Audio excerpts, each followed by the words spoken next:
Where were you living when you first started school, Margaret?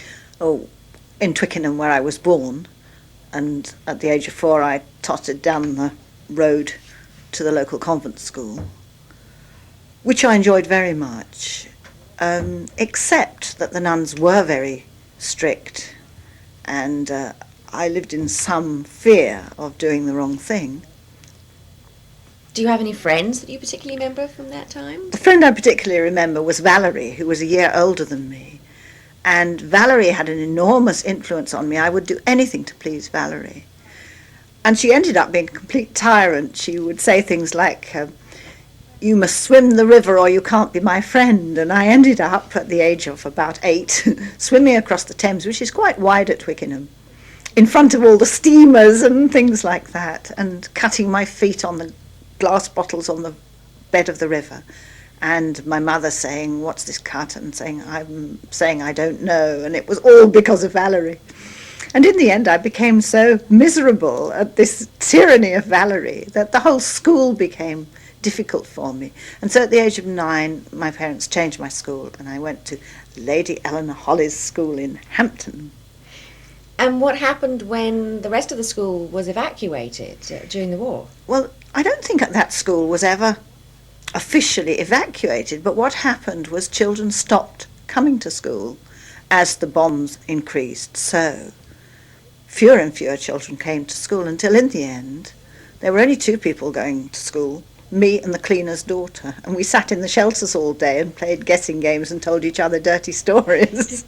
And did you stay at that school till the very end of the war? Well, in 1944, I think my parents had had enough of the bombing and they moved down to Alfold. Now, this was a big venture for my family. They bought the old stores, and it was right on the village green. It was a lovely old house, beautiful hung tiles, oak beams. A great change for us. There wasn't a school nearby that was suitable, and so we all went to boarding school.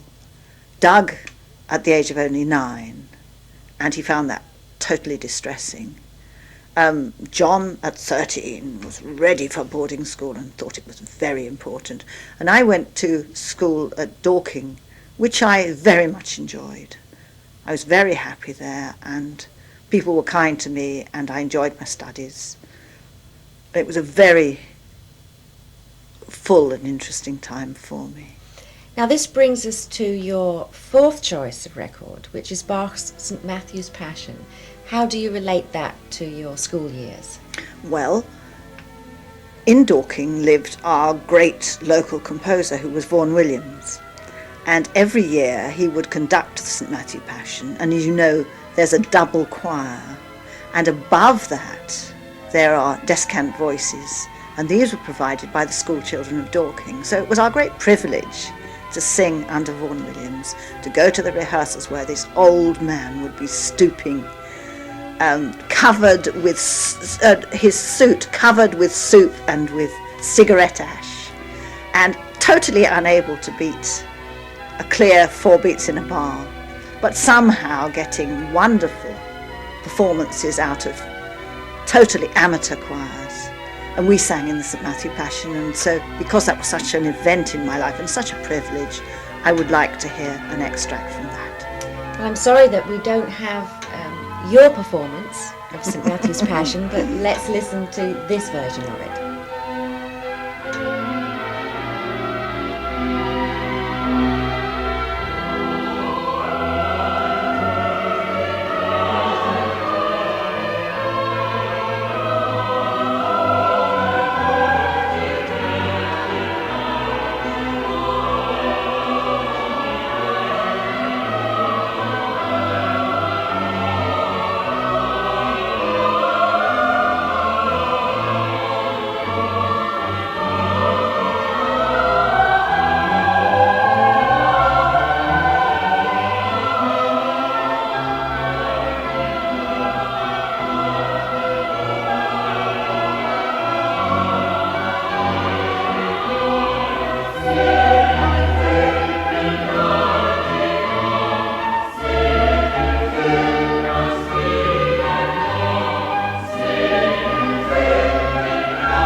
In 1955, you married Peter Thomas Grimer, dentist.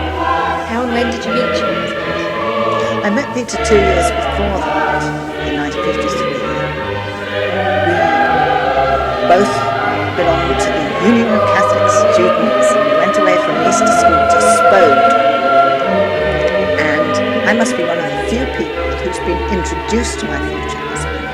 It was a rather imposing marble fireplace, and standing in front of us was this suave, sophisticated graduate, and somebody called Anna Duffy said to me, "Margaret, I don't think you met Peter Grimer, have you?"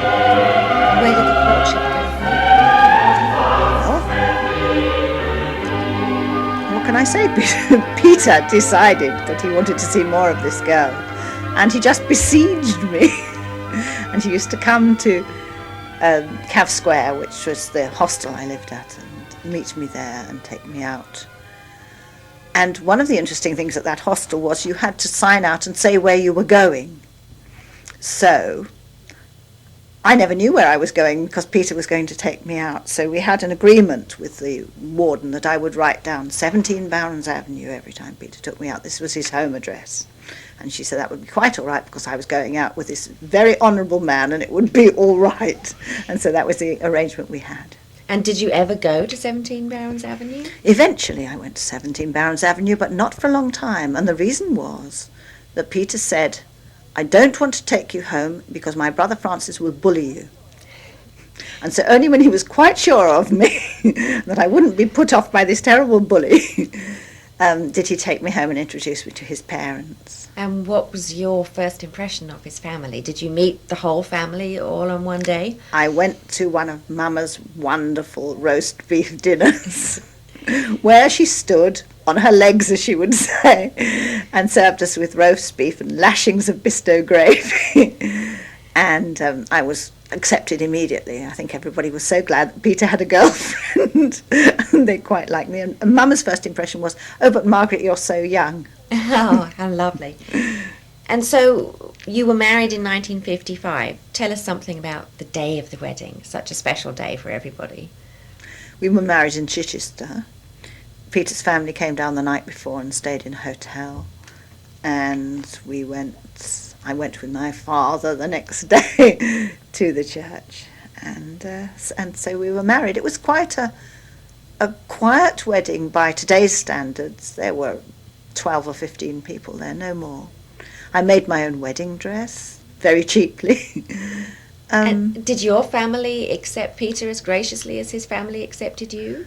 Eventually, I don't think they wanted me to marry at all, not at that point. Both my parents had married rather late in life, and I think they had just assumed that I would do the same. They knew I wanted to be a teacher, and they imagined that I would have some long career as a teacher, and then I would marry much later in life. So they were very surprised when at the age of 19 I said I was thinking of marrying. And I married, in fact, when I was 21, so that I wouldn't have to ask my parents' permission.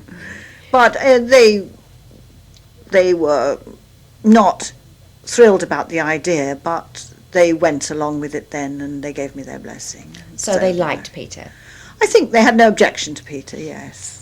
Now this brings us to record number 5, which is Mon Oncle. Why this choice, Margaret? This, for me, is redolent of the sort of person Peter is. You remember the Jacques Tati film, which we saw in our early marriage. And Mon Oncle lives in the unfashionable end of the town. He has unfashionable friends. He doesn't go after material possessions. He's happy and simple and light-hearted, and it just reminded me of Peter and his attitude to life at that time, and that's why I would like it. Well, that's lovely. Let's listen to it.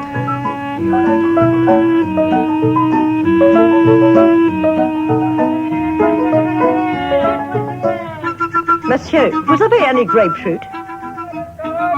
Let's look and see. Le pamplemousse? Ah, sempre questi frutti che non mi piace. Ah, la Madonna, la miseria.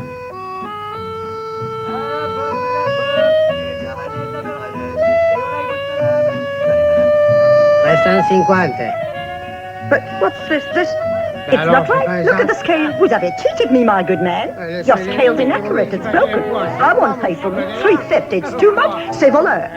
You just take them back. I won't pay. Look at that 350. Permettez, vous avez vu? Votre pneu est à plat. Alors c'est compréhensible. Le pneu étant à plat, la camionnette penche à droite. Et à ce moment-là, l'aiguille part sur la gauche. Forcément, la balance est pas juste, vous comprenez? But of course, blow up the tire, alors.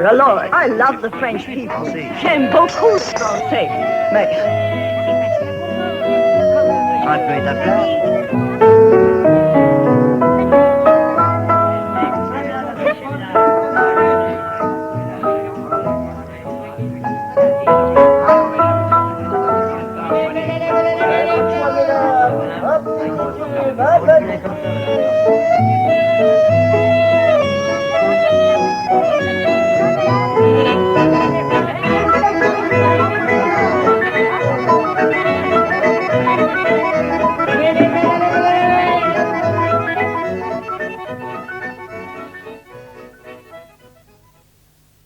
Margaret, your